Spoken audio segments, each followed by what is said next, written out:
Cancer healer centre a new beginning. Ranya Rao gold smuggling వ్యవహారం రోజుకో మలుపు తిరుగుతోంది. డైరెక్టరేట్ ఆఫ్ రెవెన్యూ ఇంటెలిజెన్స్ కోర్టులో కీలక విషయాలను వెల్లడించింది. ఇంతకీ విచారణలో ఏం తేలింది? ఈ గోల్డ్ స్మగ్లింగ్ వెనుకున్న కింగ్ పిన్ ఎవరు?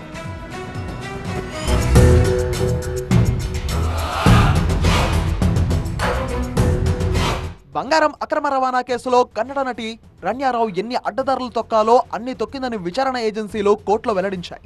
విదేశాల్లో బంగారం కొనుగోలు చేసేందుకు ఆమె హవాలా మార్గంలో లావాదేవీలు జరిపిన డబ్బులను ఉపయోగించినట్టు డిఆర్ఐ తరపున న్యాయవాది కోర్టుకు తెలిపారు. ఈ విషయాన్ని విచారణ సమయంలోనూ నటి రన్యారావు అంగీకరించినట్టు కోర్టుకు తెలిపారు. బంగారం స్మగ్లింగ్ కేసులో రన్యారావు దాఖలు చేసిన బెయిల్ పిటిషన్ పై బెంగళూరులోని 64వ సిసిహెచ్ సెషన్స్ కోర్టు విచారణ జరిపింది. రన్యారావుతో పాటు డిఆర్ఐ తరపున వాదనలు విన్న కోర్టు మార్చి 27కి తీర్పును రిజర్వ్ చేసింది.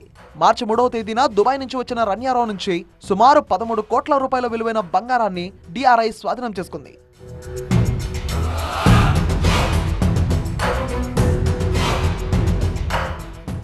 రన్యారావు నివాసంలో కూడా సోదాలు నిర్వహించారు అధికారులు. అయితే సోదాల్లో 2.06 కోట్ల రూపాయల విలువైన బంగారు ఆభరణాలు, 2.67 కోట్ల రూపాయల కరెన్సీ స్వాధీనం చేసుకున్నారు.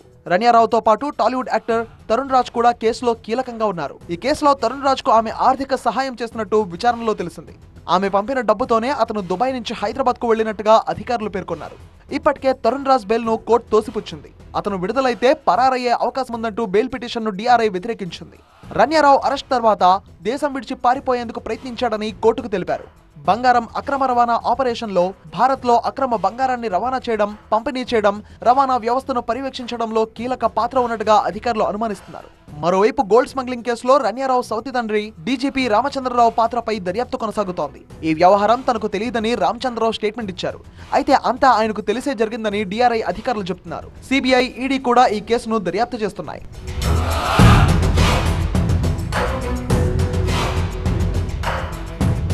Cancer healer centre a new beginning.